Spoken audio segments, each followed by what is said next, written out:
There's a fruit sitting in most people's refrigerator right now that, eaten at the wrong time of day, does almost nothing for you, and eaten about 90 minutes before bed may quietly support one of the hardest working organs in your entire body. And no, it's not the one you're picturing. It's not a banana, it's not an orange. In fact, those two are often the ones people should be more careful with as they get older, and I'll explain exactly why in a minute.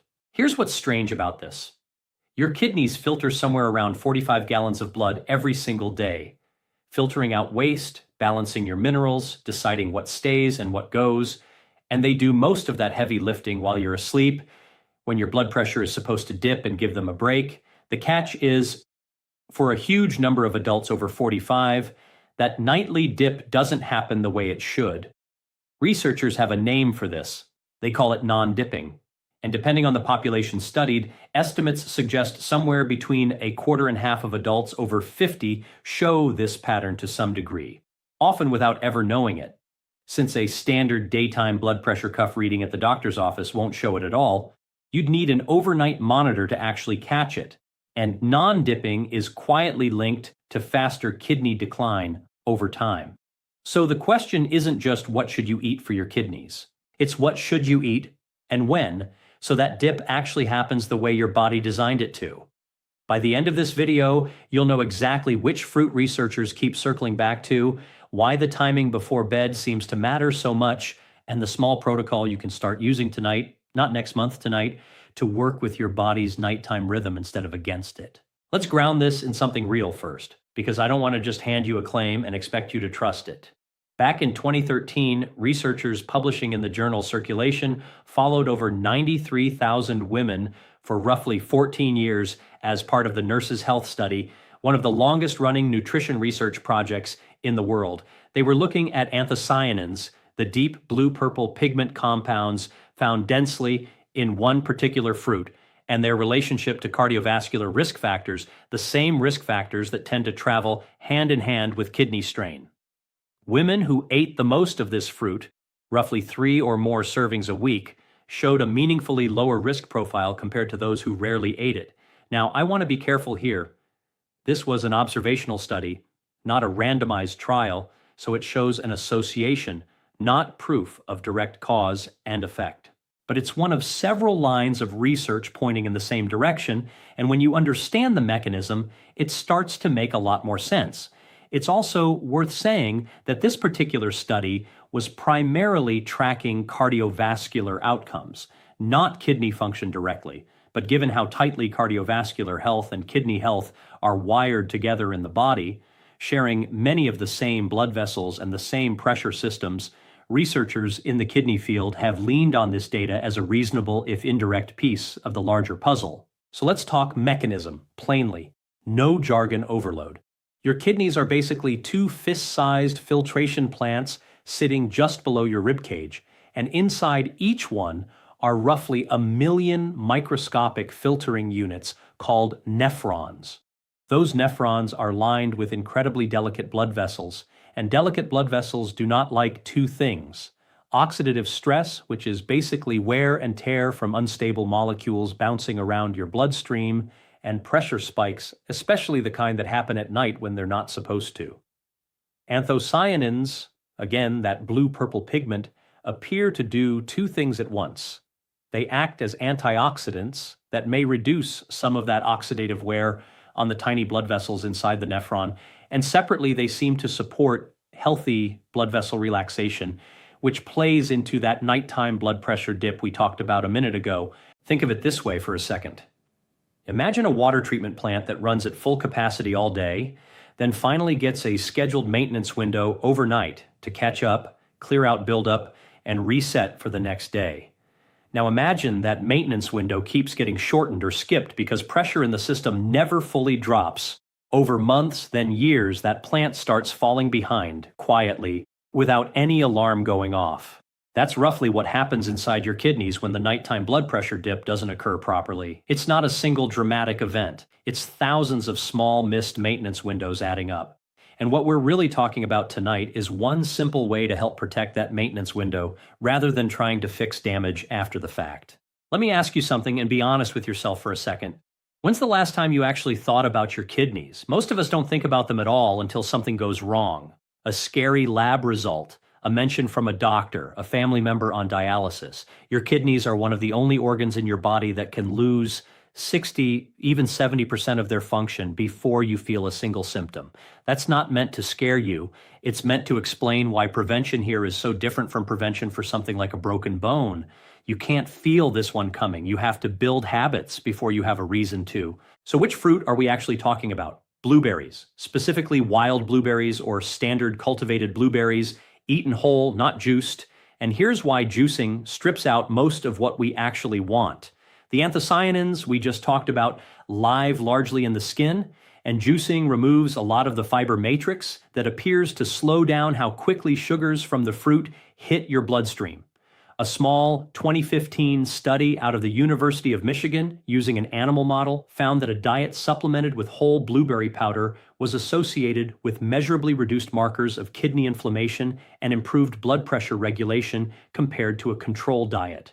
It's early stage research, done in animals rather than humans, so I'm not going to oversell it to you. But paired with the human observational data from the Nurses' Health Study, it's a consistent enough pattern that a lot of nephrologists, kidney specialists, have started mentioning blueberries specifically when patients ask about food. Now here's the part most people miss entirely, and it's the reason I built this whole video around nighttime rather than just saying eat more blueberries, which honestly, you've probably already heard a version of. Timing matters here in a way that's easy to overlook. Your kidneys, like most of your organs, run on something close to an internal clock.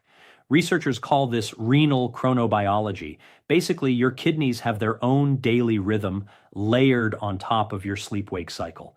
Sodium handling, filtration rate, and blood pressure regulation all shift depending on the time of day.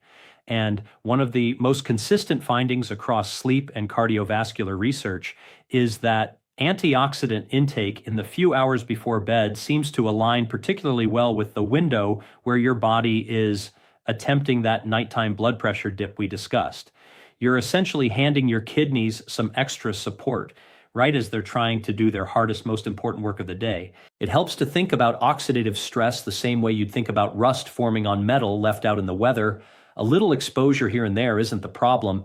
It's the years of constant low-level exposure that eventually wears something down. Your nephrons are dealing with that kind of slow exposure every single day, simply from normal metabolism, let alone from things like poor sleep, high blood pressure, or a diet heavy in processed food. Antioxidant compounds like anthocyanins don't stop that process entirely. Nothing does, but the research suggests they may slow the rate of that wear, which over a decade or two can be the difference between kidneys that are still doing their job well into your 70s and 80s, and kidneys that started struggling much earlier than they needed to.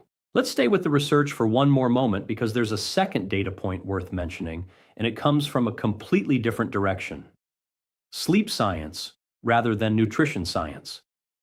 Researchers studying nighttime blood pressure patterns, going back to a long-running Japanese cohort known as the Ohasama study, found that people whose blood pressure failed to dip properly at night had meaningfully higher rates of kidney function decline over the following years, independent of their daytime blood pressure numbers. That's a fairly important detail because it means daytime numbers alone don't tell the whole story. Two people can have identical blood pressure readings at their doctor's office and have very different overnight patterns, and it's the overnight pattern that seems to matter most for the kidneys specifically. That's part of why the timing of what you eat before bed isn't just a minor detail. It's arguably the more important half of the equation. Let's compare this to the fruits people usually reach for, because this is where a lot of well-meaning advice actually backfires. Bananas and oranges get recommended constantly for general health, and they're not bad foods by any means, but they're both quite high in potassium. For most healthy adults, that's completely fine. Your kidneys handle it without issue. But for the growing number of adults dealing with even early stage reduced kidney function, which by some estimates affects around 1 in 7 adults in the United States, many of whom don't even know it yet, high potassium fruits eaten in large amounts can actually put additional strain on a kidney that's already working harder than it should. Blueberries, by comparison, are naturally lower in potassium and phosphorus. which makes them a gentler, more universally appropriate choice, whether your kidneys are in great shape or already under some strain. I want to pause here and tell you something a little more personal, because statistics only land so well on their own. I have a family member, and I won't get into details, who found out about reduced kidney function almost by accident during a completely unrelated blood test. No symptoms, no warning signs, just a number on a lab report that quietly told a story that had been unfolding for years. That's the thing about kidneys. They don't complain loudly. They just slowly do less, until one day the number on the page forces the conversation. I tell you that not to alarm you, but because I think it's exactly why small, boring, consistent habits, like a nightly handful of berries, end up mattering more than people expect. So let's build this into something you can actually use, and I'm going to call this the Overnight Renal Reset. 3 simple components that work with your kidney's natural rhythm instead of against it. This isn't a supplement stack, it's not expensive, and it's not complicated. It's built around timing, portion, and pairing, and I'll walk you through all 3. The first piece is timing. We're aiming for roughly 60 to 90 minutes before you actually get into bed, not right as you're falling asleep, and not right after dinner. This window seems to line up with when your body is beginning its transition into that nighttime blood pressure regulation phase, giving the antioxidant compounds time to be absorbed before your kidneys hit their hardest working hours. The second piece is portion, and this one surprises people because they expect the answer to be complicated. Roughly 3/4 of a cup of whole blueberries, fresh or frozen. Frozen is completely fine, by the way. Freezing doesn't meaningfully damage the anthocyanin content, is the range most of the research keeps landing on. Not a bowl, not a smoothie with 3 other fruits dumped in, just a modest, consistent portion, because consistency over months and years is what these compounds seem to need to show any measurable difference. The third piece is pairing, and here's where our named framework gets its real teeth. Pairing your blueberries with a small source of healthy fat, a few walnuts, or even a spoonful of plain Greek yogurt appears to slow the absorption of the fruit's natural sugars and may improve how well your body actually absorbs those antioxidant compounds in the first place. Fat-soluble absorption isn't unique to vitamins like A, D, E, and K. Some plant compounds behave similarly, getting better uptake when there's a bit of fat along for the ride. Now let me address the exceptions here directly, because I take this seriously, and I don't want anyone making a decision based on a video without the full picture. If you're on blood thinners like warfarin, if you have late-stage chronic kidney disease, if you're on dialysis, or if you're managing diabetes with medication that affects blood sugar timing, please talk to your doctor or a renal dietitian before making changes like this a nightly habit. Every one of those situations changes how your body handles fruit sugars, potassium, and timing, and a video, no matter how well researched, is never a substitute for someone who has your actual labs in front of them. This is educational content, not a personalized medical recommendation. I also want to address the question I know is sitting in some of your minds right now. Isn't eating fruit right before bed just going to spike blood sugar overnight? For most people without diabetes, a modest 3/4 cup portion of whole blueberries, especially paired with a bit of fat and eaten as part of a normal evening rather than on an empty stomach at midnight, produces a fairly gentle blood sugar response compared to something like a slice of cake or a glass of juice. The fiber left intact in the whole fruit is doing real work here, slowing down that sugar release.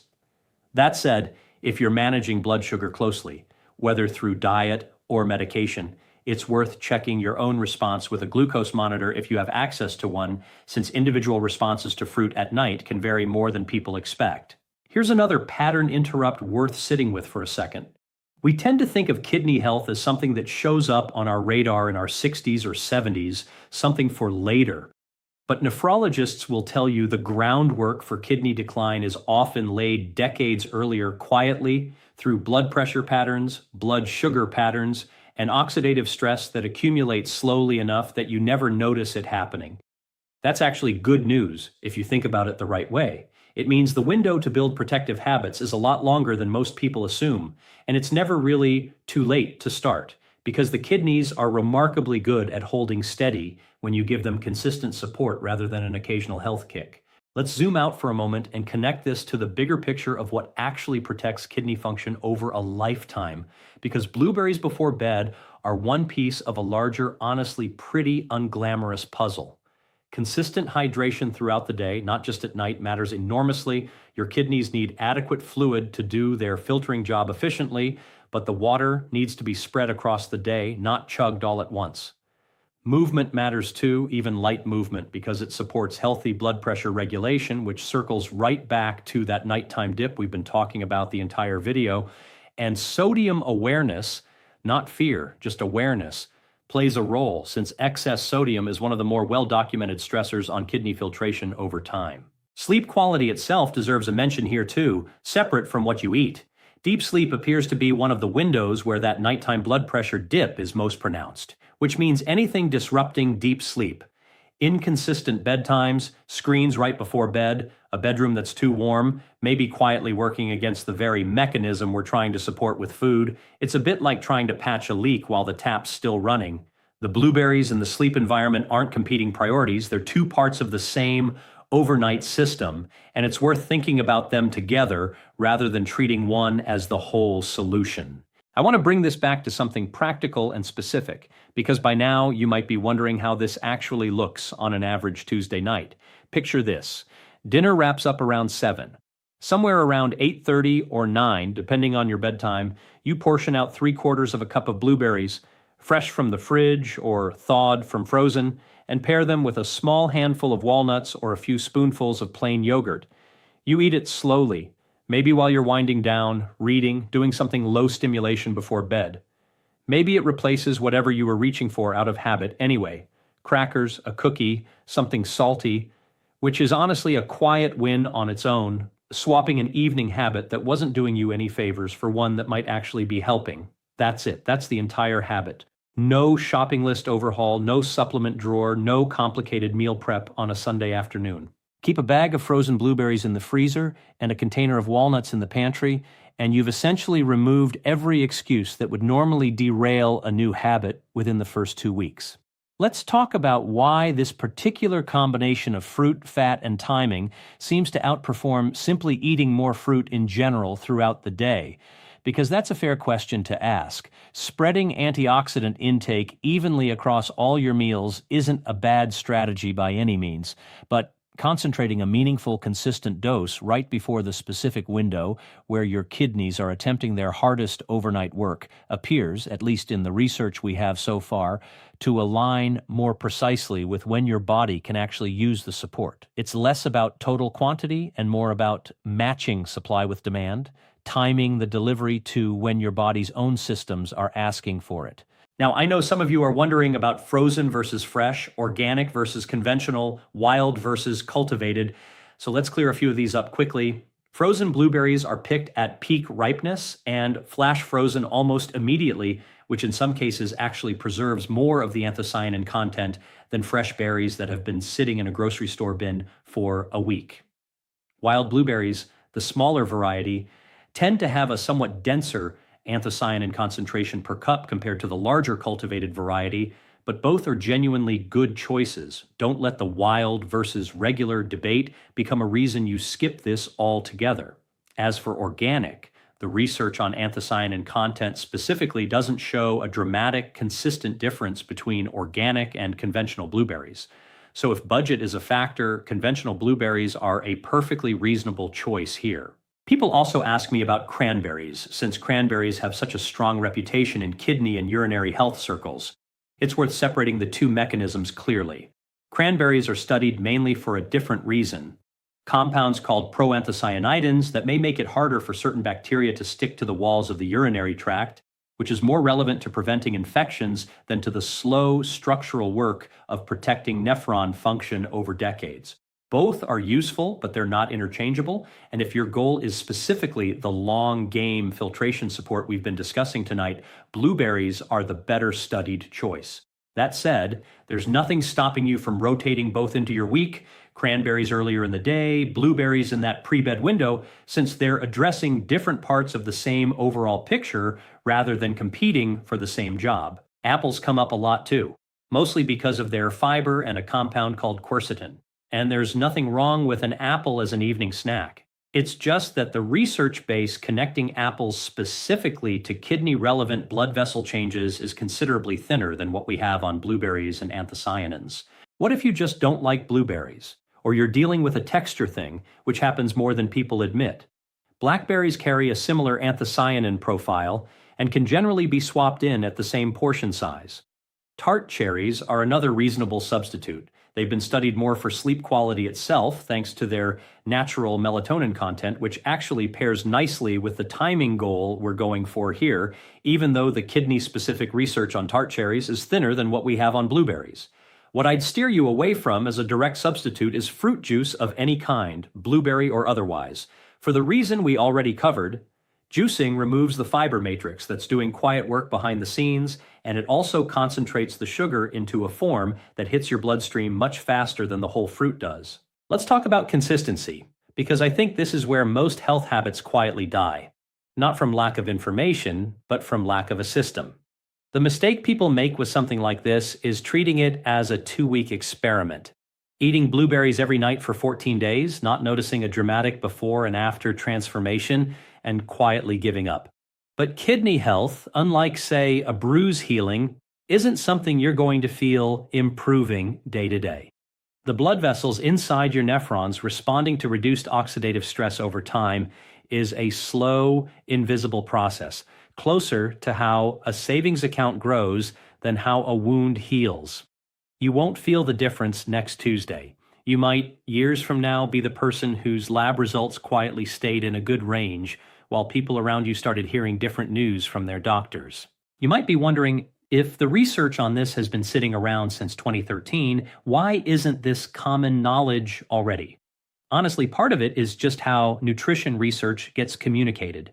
A single observational study rarely makes headlines on its own. And when it does, the eat more antioxidants message gets flattened into generic advice that loses the timing piece entirely, the part that actually seems to matter most for kidney-specific outcomes. Renal chronobiology, the whole idea that your kidneys run on their own internal clock, is still a fairly young and specialized corner of research, mostly discussed among nephrologists and sleep researchers rather than in general nutrition advice. That's really the gap this video is trying to close. Not new information exactly, but information that's usually scattered across different specialties, brought together into one usable habit. All right, let's pull all of this together into something you can actually walk away with and start using tonight, because information without a clear action plan just becomes another video you half remember a month from now. Here's your protocol. 5 steps, in order. Step 1, choose your fruit, blueberries, fresh or frozen, roughly 3/4 of a cup. Wild or cultivated, organic or conventional, any version works, so don't let the details slow you down. The goal is getting a consistent anthocyanin dose in, not chasing the theoretically perfect berry. Step 2, time it right. Aim for 60 to 90 minutes before you actually get into bed, giving your body a window to begin absorbing those compounds before your kidneys hit their hardest overnight stretch. If your bedtime shifts around, don't stress over hitting the window exactly. Think of it as a rough target, not a strict deadline. Step 3, pair it with a small source of healthy fat, a few walnuts or a spoonful of plain Greek yogurt, to support absorption and slow down how quickly the natural sugars hit your system. This step is small, but it's the one most people skip entirely, and it's genuinely worth the extra 30 seconds. Step 4, keep the portion modest and consistent. This is a nightly habit, not an occasional bowl, and consistency over months is what seems to matter most in the research we've covered. Bigger isn't better here, steady is better. And step 5, the one people skip. Check in with your doctor first if you're managing kidney disease, diabetes, or you're on blood thinners, so this habit fits safely into whatever else your body has going on. This isn't a formality, it's the difference between a habit that helps you and one that complicates something your doctor is already managing. 5 steps. Nothing complicated, nothing expensive, nothing that requires you to overhaul your entire kitchen.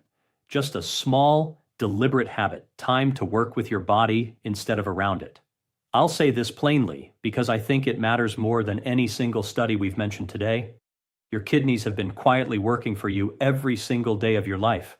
without asking for much in return. They don't announce when they're struggling. They just do a little less and a little less until a lab result eventually tells the story. Giving them a small, consistent window of support before bed isn't a miracle fix, and I'd be doing you a disservice if I framed it that way.